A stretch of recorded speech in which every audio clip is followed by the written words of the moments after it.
अस्सलाम वालेकुम नाज़रीन, पाकिस्तान की पार्लियामान ने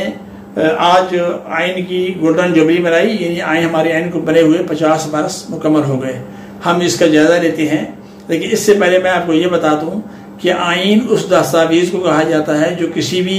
ममलिकत की या कौम की जो इक़्तिदार है, जिसकी हुकूमत है, उसके इख्तियारात को, उसकी हदूद क़यूद का तयन करती है कि वो कहाँ तक इस्तेमाल किए जा सकते हैं। इसी तरह वहाँ के जो शहरी हैं उनकी जो राइट्स और ऑब्लिगेशंस हैं, यानी जो उनकी जिम्मेदारियाँ हैं और जो उनके हकूक़ हैं, वो उनको भी तफवीज़ करती है। और यही आइन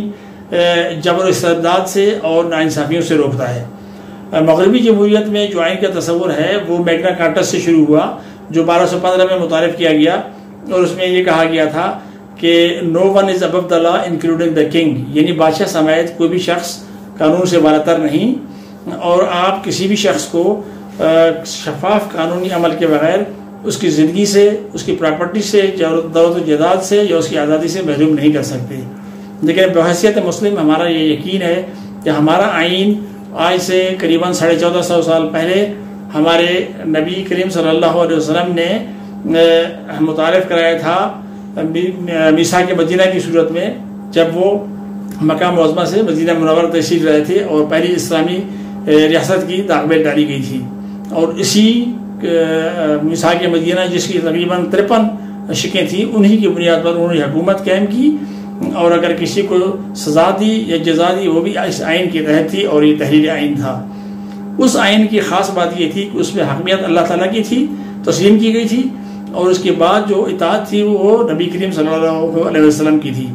इसी तरह हमारा जो आइन है पाकिस्तान का 1973 का, उसमें भी जो इक़्तिदार है, हकीकी इक़्तिदार अल्लाह ताला की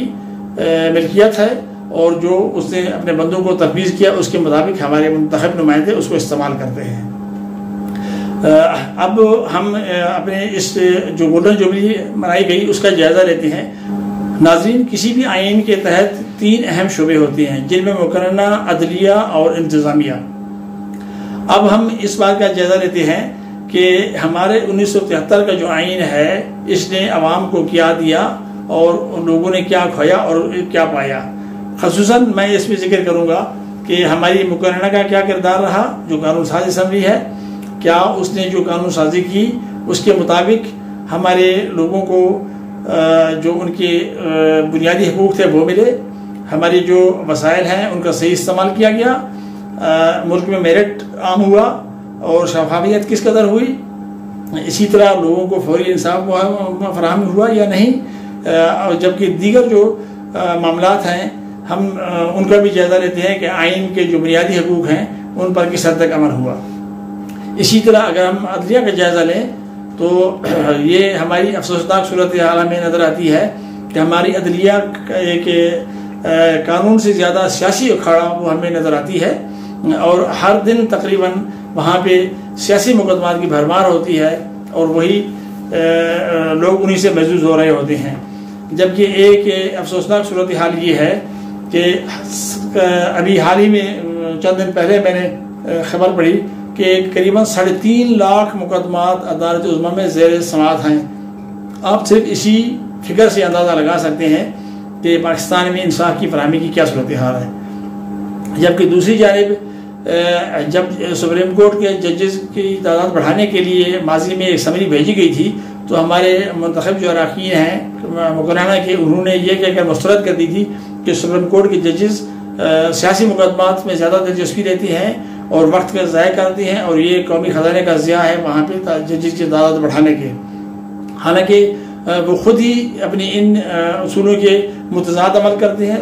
छोटे छोटे मामलात को अदालतों में खींच के ले जाते हैं, और अदालतों का इसके सिवा कोई चारा नहीं होता कि उनको सुने और उन पर उनकी समाअत करें और उनके बारे में फैसले करें, जो कि यकीनी बात है एक तवील पेचीदा अमल है। इसी तरह कानून के लिए, इंसाफ के लिए तो फंड्स की फराहमी नहीं होती, लेकिन अपने अपने हलकों के लिए उनको फंड्स मिल जाते हैं। इसके अलावा जो हमारी इंतज़ामिया की सूरत हाल है उसमें सरफहरिस्त ब्यूरोक्रेसी है। उसकी सूरत हाल भी हम देख रहे हैं कि आपको बखूबी इल्म है कि हमारे मुल्क में ऐसी कोई मिसाल नहीं कि जहाँ कोई चीफ सेक्रेटरी मेरिट पर लगाया गया हो, जहाँ वज़ीर-ए-आज़म का प्रिंसिपल सेक्रेटरी मेरिट पर लगाया गया हो। जिस ब्यूरोक्रेट ने जिस बड़े लीडर के गिर्द घेरा डाल लिया उसकी चांदी हो गई, और जब वो पकड़ा गया तो फिर वो मजलूम बन जाता है।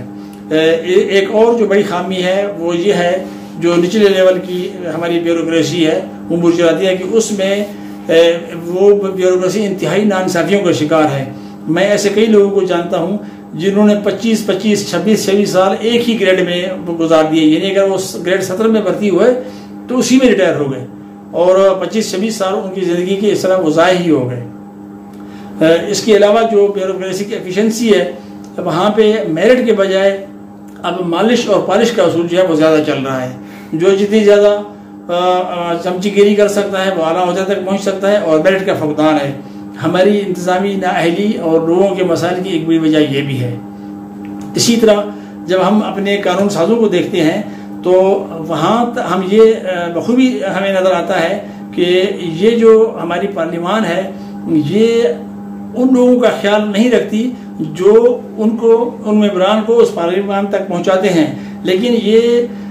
उन मेंबरान के लिए एक बहुत बड़ा ख़जाना है जो वहाँ पहुँच जाते हैं और नस्ल दर नस्ल पहुँचते हैं। आज स्पीकर साहब ने मौलाना असद महमूद साहब को कहा था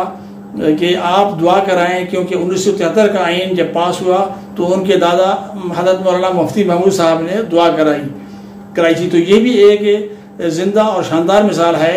कि दादा, उनके बाद